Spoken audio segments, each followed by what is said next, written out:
مثلا المرأة النكدية. المرأة النكدية دي عنوان لمرأة من المجتمع، لكن حتة النكدية دي بتعذب الحولة وبتعذب بيتها، والمعذب اكتر هو بيكون الراجل.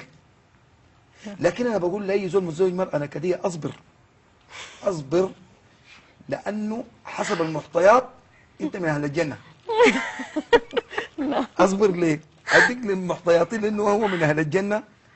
المتزوج مرأة نكدية من حاجة جميلة نمرة واحد، لسانه من ذكر الله ما بقيف كثير.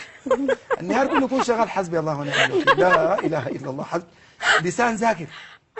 لو هي ما كانت نكدية ما كان لسان ذكر، بيكون انسان ذاكر. دي واحد. اثنين، بيغض النظر، لانه حقيقة بتكرهوا لك النسوان شد ما بعاين اي مرة كويس.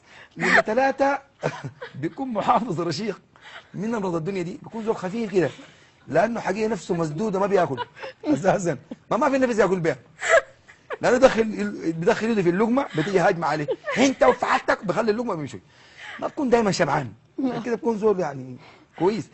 الفائدة الرابعة المهمة، بتغوص صلة الرحم، لأن الراجل ما بيجي البيت طوالي، تلقي لا في عمات وخالات وبنات خالته بلفلف لحد آخر الليل، يجي زول ما بدور البيت وعشان كده ما يمشي وين، يعمل كلها زيارات.